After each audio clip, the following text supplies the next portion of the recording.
모세가 장성한 후에 한 번은 자기 형제들에게 나가서 그들이 고되게 노동하는 것을 보더니 어떤 애굽 사람이 한 히브리 사람 곧 자기 형제를 치는 것을 본지라. 좌우를 살펴 사람이 없음을 보고 그 애굽 사람을 쳐 죽여 모래 속에 감추니라. 이튿날 다시 나가니 두 히브리 사람이 서로 싸우는지라. 그 잘못한 사람에게 이르되 내가 어찌하여 동포를 치느냐 하매 그가 이르되 누가 너를 우리를 다스리는 자와 재판관으로 삼았느냐 네가 애굽 사람을 죽인 것처럼 나도 죽이려느냐. 모세가 두려워하여 이르되 일이 탈로 되었도다. 바로가 이 일을 듣고 모세를 죽이고자 하여 찾는지라. 모세가 바로의 낯을 피하여 미디안 땅에 머물며 하루는 우물 곁에 앉았더라. 지난주부터 광야의 의미에 대하여 알아보고 있습니다. 광야는 메마르고 고되고 위험한 곳입니다. 그리고 우리 인생에도 광야와 같은 순간이 존재합니다. 이 광야에서는 예상하지 못한 비극이 일어납니다. 사랑하는 관계가 틀어집니다. 기회의 문이 내 앞에서 닫혀버리고 실패와 고난이 이어지며 몸과 마음이 고통스럽습니다. 무엇보다도 이 고통이 언제 끝날지 기약이 없습니다. 무엇보다도 이 고통을 참으로 이해하고 나눌 사람이 없습니다. 이러한 광야의 시간이 왜 우리에게 닥쳤는지를 정확히 이해하지 못하면 우리는 결국 원망하며 살아가게 됩니다. 자기 자신을 원망하든지 타인을 원망하든지 하나님을 원망하게 될 것입니다. 그래서 우리는 광야의 의미에 대해서 알아야만 합니다. 지난주 첫 시간으로 광야란 연약하여 한눈을 파는 우리를 오직 하나님만 바라보고 하나님께만 부르짖는 신실한 우리로 만들어내시는 신혼여행이라고 말씀드렸습니다. 사랑하는 성도 여러분, 중요한 것은 광야 이전에 결혼이 있다는 사실입니다. 광야 이전에 언약이 있다는 사실입니다. 하나님은 자신과 관계없는 사람을 광야로 인도하지 않으십니다. 먼저 자신의 신부로 삼으신 뒤에 그리고서 광야로 인도하시는 것입니다. 신부에게 걸맞도록 오직 하나님만 바라보고 하나님께만 부르짖게 하시려고 광야로 인도하시는 것입니다. 그 모습을 출애굽한 이스라엘 백성들이 잘 보여주었죠. 하지만 이스라엘 백성들이 광야 생활을 하기 전에 그들보다 앞서서 광야 생활을 한 사람이 있었습니다. 바로 모세입니다. 이스라엘 백성들은 애굽에서 압제당하고 강제 노역을 하게 됩니다. 그래도 이스라엘 민족이 계속해서 불어나자 애굽의 바로는 아이가 태어날 때에 남자아이면 죽이라고 명령합니다. 하지만 모세의 부모는 모세를 포기할 수 없었습니다. 그래서 갈대 상자에다가 역청을 칠하고 아기를 담아 나일강의 갈대 사이에 놓아두었습니다.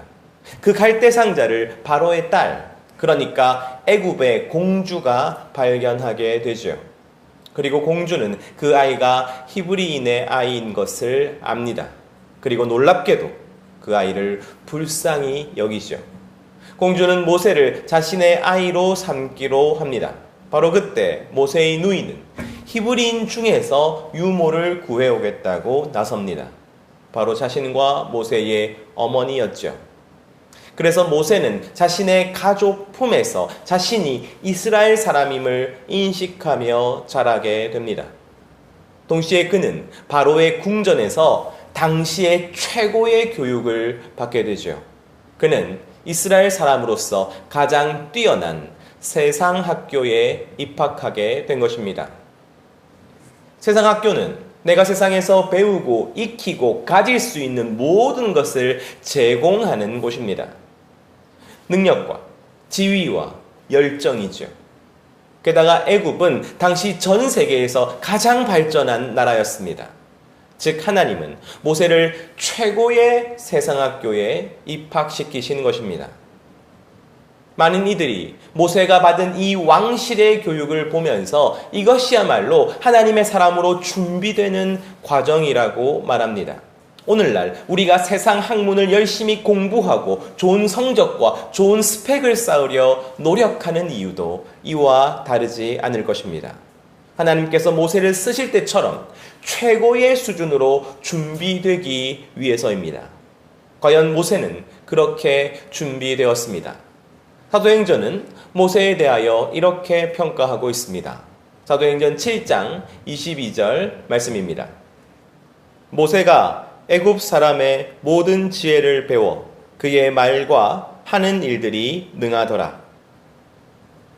모세가 40살이 되자 그는 정치, 군사, 문화 모든 분야를 통달하게 되었습니다. 그리고 이제 그는 자신의 소명을 위해 살아가기로 합니다.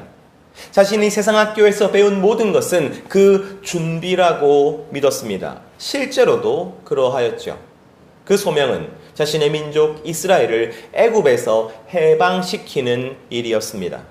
출애굽기 2장 11절에서 12절 말씀입니다.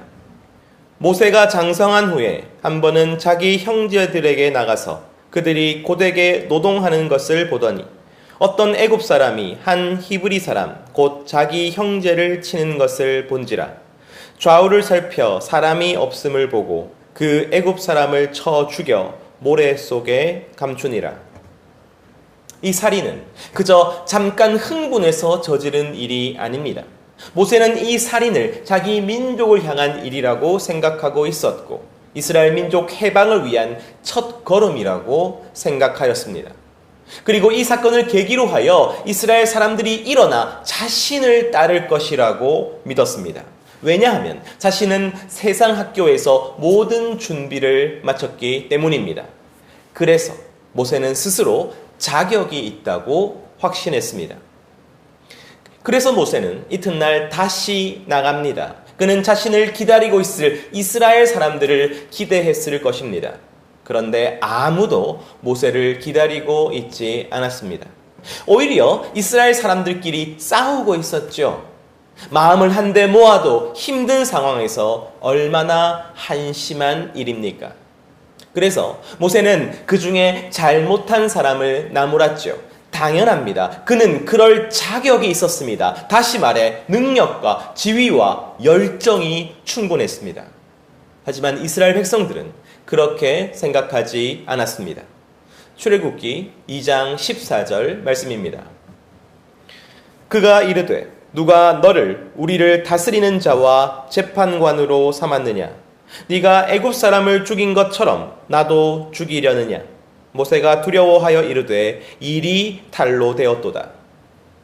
이 사건은 그냥 질이 나쁜 한 사람이 모세에게 화를 내고 모세의 비밀을 폭로하는 장면이 아닙니다.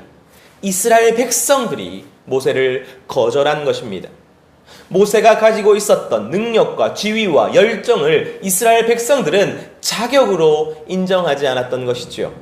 사도행전은 이 사건의 의미를 정확하게 정의하고 있습니다.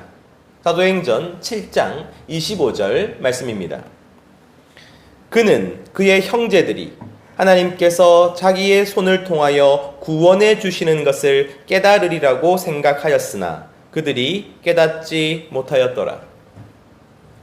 모세의 소명은 이스라엘을 자기 손을 통하여 구원하는 것이었습니다.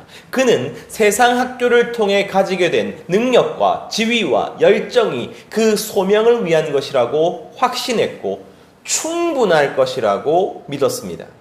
하지만 그 모든 것은 실패하고 말았죠. 왜냐하면 그에게는 또 다른 학교가 필요했기 때문입니다. 모세는 미디안 광야로 도망갑니다.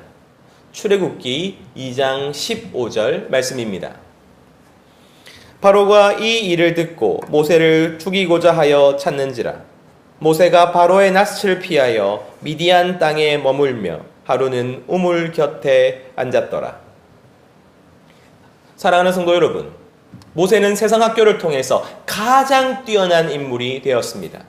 하지만 그의 소명은 그것으로 충분하지 않았습니다. 그에게는 광야 학교가 필요했습니다. 우리는 광야가 어떠한 곳인지를 나누었습니다. 하지만 때로 사람들은, 특히 성도들은 광야의 의미를 과도하게 미워할 때가 있습니다. 광야의 그 고통과 고난마저 우리의 영성과 신앙을 플러스해 줄 것이라고 쉽게 말하는 것이죠. 예를 들어 광야에서 모세는 순종하는 것을 배우고, 기다리는 것을 배우고, 신뢰하는 것을 배우고, 하나님 앞에서 낮아짐과 겸손을 배웠다고 말하는 것입니다. 그것이 맞을 수도 있죠. 하지만 기억하십시오. 누군가의 광야 앞에서 이 아픔도 결국 유익이 될 것이라고 쉽게 말해서는 안 됩니다. 하나님이 너의 영성을 위해 광야를 허락하신 것이라고 함부로 말해서는 안 됩니다. 때로 그러한 말들이 날카롭게 상처를 입히고 상대의 고통을 무시하는 결과를 낳을 수 있습니다. 나아가 광야가 우리에게 언제나 플러스가 되는 것도 아닙니다. 광야 학교란 무엇인가를 더하고 채우는 것이 아니라 그저 고통스럽고, 그저 잃어버리고, 그저 비워지는 시간일 수 있습니다. 이 사실을 외면하면 우리는 소명에 대해 커다란 오해를 하게 되는 것이죠. 여러분, 하나님께서 어떠한 사람을 쓰실까요? 소명에 대해서 오해하는 사람은 그가 세상 학교에서 성공하여 충분한 지식과 경험과 능력을 갖추어야 한다고 생각합니다. 그리고 동시에 광야 학교에서도 성공하여 믿음과 영성을 갖추어야 한다고 말합니다. 세상 학교도 우리에게 플러스이며 광야 학교도 우리에게 플러스여야 하는 것이죠. 즉, 모세는 2+ 리더로서 하나님께서 준비시키셨다고 생각하는 것입니다. 하지만 성공을 추구하는 문화 가운데 이러한 오해가 교회의 젊은이들에게 얼마나 많은 해악을 끼치는지 모르겠습니다. 어느새 좋은 학벌, 좋은 직장, 좋은 스펙을 갖추는 것이 하나님 나라 리더로서 필수적인 조건이 됩니다. 왜냐하면 하나님이 쓰시는 사람의 한쪽 날개가 세상 학교에서의 성공이기 때문입니다. 동시에 신앙적으로도 영적으로도 성공적이어야만 합니다. 때로 우리는 광야 학교에서 그 영적인 날개를 달게 될 것입니다. 모세는 그처럼 세상과 영성에서 완벽하게 준비된 2+ 리더라고 생각하는 것이죠. 하지만 사랑하는 성도 여러분, 저는 그러한 생각에 전혀 동의할 수 없습니다. 오히려 모세는 정반대의 예시였습니다. 모세의 세상 학교가 플러스였다면 모세의 광야 학교는 마이너스였습니다. 절대로 스펙 위에 영성을 더하는 준비 과정이 아니었습니다. 오히려 세상 학교에서 달고 온 날개를 사정없이 꺾어버리는 시간이었습니다. 그는 세상 학교에서 가지게 된 힘, 능력, 지혜들을 하나하나 다 빼앗기고 잊혀지고 비워지게 되었습니다. 제가 그렇게 생각하는 이유가 있습니다. 출애굽 이후에 이스라엘 민족의 재판을 홀로 감당하는 모세를 보며 그의 장인이 조언하지요. 재판을 다 하려고 하지 말고 1000부장, 100부장, 50부장, 10부장으로 사람을 세워서 일을 나누어라. 여러분, 이것이야말로 조직과 행정의 기본입니다. 모세가 애굽의 모든 지혜에 통달했다면 미디안 노인인 장인이 말하기 전에 조직을 정비했어야 마땅합니다. 즉, 모세는 세상 학교에서 배운 것을 제대로 써먹지 못하고 있는 것이죠. 그 이유가 무엇입니까? 그가 배운 모든 것을 광야 40년 동안 다 잃어버렸기 때문입니다. 세상 학교에서 쌓아온 그의 능력, 지혜, 힘이 다 비워지는 시간이 광야 학교였기 때문입니다. 광야 학교의 시간은 자신의 실패를 곱씹어야 하는 시간이었을 것입니다. 후회로 점철된 시간이었을 것입니다. 이미 잃어버린 것들을 생각하며 가슴 아파하였을 것입니다. 하지만 광야의 삶은 그런 후회와 고뇌를 하게 놓아두지 않습니다. 하루하루를 버티는데 급급한 40년이라는 시간은 예전의 모습을 모두 잃어버리게 만듭니다. 모세는 자신의 아들 이름을 게르솜이라고 짓습니다. 그 이름은 나그네라는 뜻입니다. 나그네는 낭만적인 단어가 아닙니다. 고대 사회의 나그네는 보호받지 못하는 사람, 뿌리 내리지 못하는 사람, 마음 둘 곳 없는 광야의 나그네를 뜻합니다. 모세가 세상 학교에서 졸업했을 때는 위대하고 대단한 사람이었습니다. 그러나 광야 학교에서 졸업할 때는 그저 보호받지 못하는 사람, 뿌리 내리지 못하는 사람, 마음 둘 곳 없는 광야의 나그네에 불과해졌습니다. 그리고 사랑하는 성도 여러분, 그것이 바로 하나님이 원하시는 자격이었습니다. 왜냐하면 모세가 이끌어야 할 이스라엘 백성이 보호받지 못하는 사람, 뿌리 내리지 못하는 사람, 마음 둘 곳 없는 광야의 나그네 같은 사람들이었기 때문입니다. 잘 들으십시오. 하나님이 이끄시는 학교의 목적은 무엇인가를 배우고 지식을 쌓고 능력을 배양하는 세상의 방식이 아닙니다. 하나님의 학교가 가진 목적은 오직 한 가지입니다. 그것은 바로 나의 소명이 되는 영혼과 나를 똑같이 같아지게 만드는 것입니다.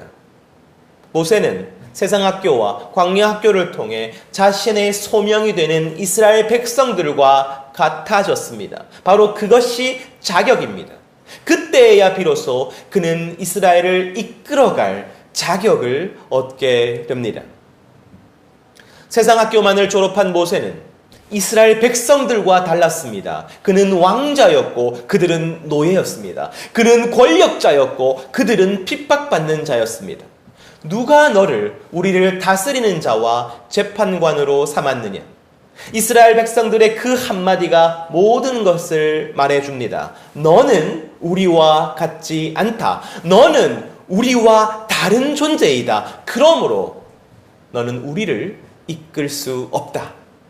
그가 얼마나 많은 성공을 거두고 부와 명예와 권력을 가졌는지는 중요하지 않습니다. 그가 어떠한 지식을 쌓고 어떠한 경험을 했는지는 상관없습니다. 영혼은 자신과 같은 영혼에게만 귀를 기울입니다. 그것이 바로 자격입니다. 사랑하는 성도 여러분, 모든 역사 가운데 하나님의 대답은 언제나 사람이었습니다. 압제를 당하며 부르짖는 모든 무리들 앞에서 하나님은 그 무리를 천둥과 번개로 혹은 태풍으로 혹은 천사로 구원하시지 않습니다. 오직 사람을 세우십니다. 그들을 불쌍히 여기는 것이 아니라 그들과 같아져서 그들의 고통과 아픔과 탄식을 경험한 사람을 세우셨습니다. 그들의 막막함과 무력함을 진실로 공감하는 사람을 세우셨습니다. 그들의 일부가 되어 그들의 이웃이 되고 친구가 되고 가족이 되는 한 사람을 세우셨습니다. 그것이 유일한 자격입니다. 그리고 모세는 세상 학교와 광야 학교를 통해서 그 자격을 얻게 되는 것입니다. 우리도 마찬가지였습니다. 하나님께서 인도하시는 우리의 삶은 결국 우리가 소명으로 받은 영혼들과 같아지는 과정입니다. 그 과정에 세상 학교가 있습니다. 그 과정에 광야 학교가 있습니다. 하나님께서 우리를 높이시는 이유, 그리고 때로 하나님께서 우리를 광야 같은 고난과 고통에 내버려 두시는 것 같은 이유도 동일합니다. 우리는 우리의 소명이 되는 영혼들과 닮아져 가고 있는 것이죠. 사랑하는 성도 여러분, 언제나 하나님의 소명은 영혼입니다. 그리고 하나님은 한 영혼에게 자신과 비슷한 이웃을 붙여주십니다. 친구를 붙여주십니다. 형제 자매를 붙여주십니다. 그리하여 그에게 마음을 열고 대화를 나누고 삶을 함께하게 하십니다. 그리고 삼위 하나님의 사랑을 그를 통해 알아가게 하십니다. 그래서 죄의 수렁에서 벗어나게 하십니다. 천국의 소망을 함께 나누게 하십니다. 마침내 구원을 받게 하십니다. 그렇다면 우리는 누구를 향해 보내심을 받은 것입니까? 우리의 소명은 어떠한 영혼들을 향하고 있습니까? 그 사실을 우리가 지나고 있는 세상 학교와 광야 학교가 가르쳐 줄 것입니다. 우리를 높이심과 낮추심에서 알 수 있게 될 것입니다. 그 과정을 통해 나는 비로소 한 영혼의 상황과 마음과 고통을 공감하게 되는 것입니다. 그 전에는 몰랐지만 이제는 아무 말 하지 않아도 그를 이해하게 되는 것입니다. 우리는 비로소 같은 사람이 될 것입니다. 마침내 진짜 친구, 진짜 이웃, 진짜 형제 자매가 될 것입니다. 그 과정이 하나님의 학교입니다. 이 사실을 이해하고 있어야 우리는 높아짐으로 교만하지 않을 수 있습니다. 낮아짐을 부끄러워하지 않을 수 있습니다. 우리는 그저 누군가에게 다가가고 있는 것이기 때문입니다. 그러나 사랑하는 성도 여러분, 모세가 세상 학교에서 쌓아올린 모든 것을 광야 학교에서 비워내어 자신의 소명을 이루어내었다는 것을 잊지 마십시오. 때로 가장 고귀하고 가장 의미 있는 소명은 광야 학교를 통해서, 다시 말해 고난과 비워짐을 통해서 이루어집니다. 바로 그 증거가 우리 주 예수 그리스도이십니다. 빌립보서 2장 6절에서 7절 말씀입니다. 그는 근본 하나님의 본체시나 하나님과 동등됨을 취할 것으로 여기지 아니하시고 오히려 자기를 비워 종의 형체를 가지사 사람들과 같이 되셨고, 예수님은 세상 학교가 이룰 수 있는 그 모든 것을 초월하여 소유하신 하나님의 아들이셨습니다. 이 세상 모든 것을 창조하신 말씀 그 자체가 예수님이셨습니다. 가장 높은 영광과 능력과 힘을 가진 분이 바로 예수님이셨습니다. 그러나 예수님은 자신이 가진 모든 것을 비워내셨습니다. 스스로 그 모든 것을 포기하셨습니다. 그리고 낮아지셨습니다. 마침내 우리와 같아지십니다. 저는 성육신이 가장 엄중한 광야 학교와 같다고 생각합니다. 그래서 그분은 우리의 배고픔을 아셨습니다. 우리의 목마름을 아셨습니다. 우리의 피곤함을, 우리의 눈물을, 우리의 외로움을 아셨습니다. 그리고 그분은 마침내 우리의 죽음까지도 아셨습니다. 히브리서 2장 17절 말씀입니다. 그러므로 그가 범사에 우리와 같이 되심이 마땅하도다. 이는 하나님의 일에 자비하고 진실한 대제사장이 되어 백성의 죄를 속량하려 하심이라. 범사에 우리와 같이 되심이 마땅하다. 왜 마땅합니까? 모세가 이스라엘과 같아지지 않고서는 그들의 손을 잡고 애굽에서 나올 수 없었던 것처럼 예수님도 우리와 같아지지 않고서는 우리를 죄에서 건져내실 수 없었기 때문입니다. 그것이 자격이었습니다. 사랑하는 성도 여러분, 영혼을 구하기 위하여서 그 영혼과 같아지는 것, 광야 학교에서 지금 우리가 경험하고 있는 것, 그럼으로써 이루어내는 것이 무엇인지를 우리 예수님께서 가장 잘 보여주십니다. 히브리서 4장 15절 말씀입니다. 우리에게 있는 대제사장은 우리의 연약함을 동정하지 못하실 이가 아니요 모든 일에 우리와 같이 시험을 받으신 이로되 죄는 없으시니라. 예수님은 우리의 연약함을 동정하지 못하시는 분이 아닙니다. 왜냐하면 그분은 우리 곁에서 우리와 똑같은 모습으로 우리가 당하는 시험을 당하셨기 때문입니다. 예수님은 광야에서 금식하시고 굶주리시고 목마르시고 시험을 받으셨습니다. 그리고 마침내 십자가에서 가장 외롭게, 가장 고통스럽게, 가장 막막하게 죽음을 당하셨습니다. 그래서 예수님은 우리의 마음을 아십니다. 우리의 슬픔과 수치와 분노를 아십니다. 그분은 모두 다 아시기에 우리의 손을 잡아주십니다. 그래서 우리는 더 이상 혼자가 아닙니다. 우리를 이해하지 못하는 분이 아니라 우리와 똑같이 되신 분이 우리 곁에 계십니다. 그리고 사랑하는 성도 여러분, 예수님은 자신과 똑같은 방식으로 우리를 보내십니다. 그래서 우리의 광야는 우리를 누군가와 같아지게 만들고 있습니다.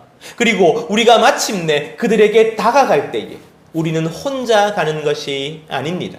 먼저 우리와 같아지신 예수 그리스도께서 우리와 함께 우리를 통해 그들에게로 가시는 것입니다. 출애굽기 3장 12절 말씀입니다. 하나님이 이르시되 내가 반드시 너와 함께 있으리라. 내가 그 백성을 애굽에서 인도하여 낸 후에 너희가 이 산에서 하나님을 섬기리니 이것이 내가 너를 보낸 증거니라. 이것이 내가 너를 보낸 증거니라. 하나님은 우리를 보내십니다. 하지만 반드시 하나님은 광야 같은 삶 가운데 우리와 함께 하실 것입니다. 그래서 우리는 마침내 누군가의 응답이 될 것입니다. 그들과 같아져서 그들과 함께 예수 그리스도에게로 나아오게 될 것입니다. 그리하여 우리는 한 민족의 기도를, 한 도시의 기도를, 한 공동체의 기도를, 천하보다 귀한 한 영혼의 부르짖음에 응답하시는 하나님의 대답이 될 것입니다. 우리와 같아져서 먼저 그 길을 걸으신 예수 그리스도를 본받아 우리도 누군가와 같아지는 그 광야의 시간을 신실함으로 지내기를 원합니다. 그리하여 마침내 그 한 사람의 손을 잡고 함께 주님께로 나아가는 우리가 되기를 소원합니다. 높아짐이 성공이 아니고 낮아짐이 실패가 아니라 우리로 하여금 소명을 살게 하시는 하나님의 인도하심을 찬양하고 감사하는 모든 성도님들이 되시기를 간절히 소원합니다.